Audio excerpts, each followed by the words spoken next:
University takes the majority of students on a journey of epic proportions. However, that isn't necessarily an enjoyable one. What I want to do in this video, using my own previous past experience doing my undergraduate degree, is how the stress associated with university can result in mental health difficulties, primarily depression and anxiety. Hopefully this video can therefore help other people, potentially students at the moment, realise that they're not alone and that seeking help can be a really beneficial thing to do. So I did my undergrad in biomedical science at King's College London back in 2011. It was 3 years. Even though it wasn't really moving that far away from home, to me it was still moving away and going solo in terms of the next phase of my career.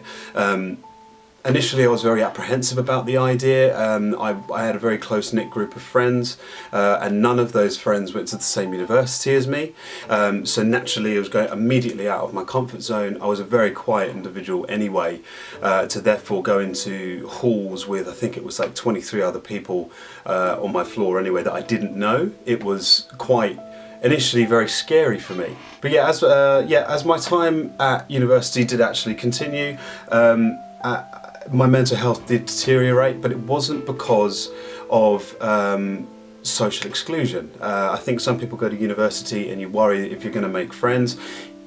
9 times out of 10, if you're living in university halls, you will make friends. People tend to go around the dorm rooms and just say hi and, you know, talk about anything, where you're from and things like that. It's very kind of comforting that you can meet so many people from so many different walks of life. So that wasn't necessarily the thing that caused my personal issues, but actually it was due to psychological isolation rather than social, and that's kind of what I want to talk about here now. Stress is natural at university. We're all going out to go to university to increase our career prospects, so the potential to do not so well in our exams or our coursework is naturally going to result in us exhibiting a lot of stress. However, depression and anxiety shouldn't be the norm as stress is, and yet it is. And there are statistics kind of highlighting this fact. I feel like a lot of students go to university and get stressed, myself included, feel this anxiety and depression and feel like I'm alone in this. This is just me. Sure, people on the outside may seem that they're coping fine, but actually you can't judge a book by its cover. You've never been able to before, so why can you now do that now associated with university? And in fact, I'm far from alone in this anxiety and depression. As I've said, there are some statistics done on it. Recently, in the UK anyway, there's a party called the All-Party Parliamentary Group of Students that did a survey. And in this survey, I think it was around 69% of students had previously shown or expressed some form of depression associated with their studies. That's a significant amount of people. That's just over just over 2/3 of university students are suffering with depression in some way, and yet the majority of them or us suffer in silence. I'm still a PhD student. I'm excessively bombarded with stress, as a lot of graduate students could probably relate to. But that doesn't make me any more, unique than anyone else. Anyone that suffers of depression everyone is individualistic. We're all different, but we all need support, but it doesn't seem to really be there on first instance. Universities do have support groups in place, but students don't necessarily know they're there and don't necessarily go to try and find them. And that's what I just want to kind of highlight it's 2/3 of people suffer with depression as a result of university. It's nothing to shy away from anymore.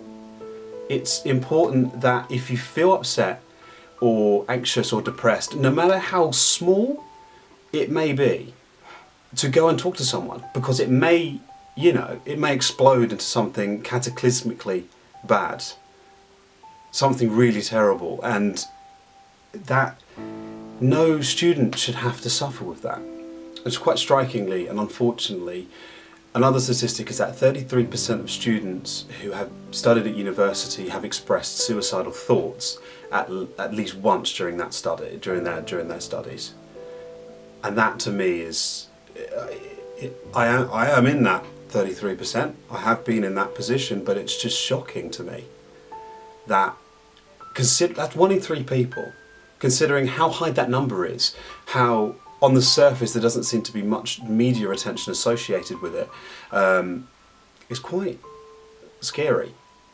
The talented younger generation are clearly suffering with mental health problems associated with the changing culture and the changing university environment.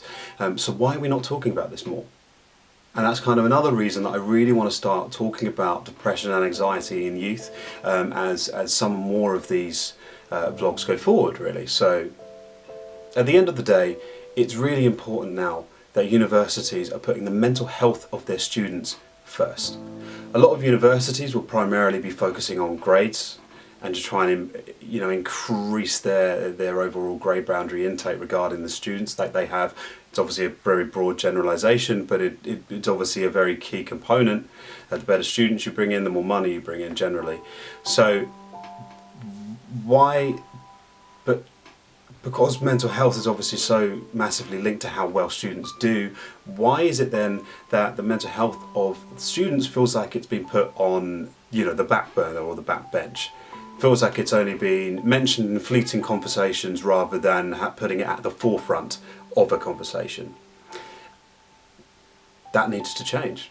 We need to raise these issues rather than sweeping them under the proverbial rug. If we talk to systems in place associated with this, systems will adapt to change for each individual's needs. However, I'm not saying there are no support services. Like I said, most universities in the UK will have some form of support service. In my personal experience, King's College had a fantastic support service. However, I wasn't aware of it until towards the end of my degree, so I really missed out on the support I could have been given in that regard. So probably found my undergrad a lot more difficult than it could have potentially been. It could have been a lot easier for me if I actually knew where to look in terms of this support. Sometimes universities have counsellors on site and psychiatrists if you are feeling in a particularly bad way.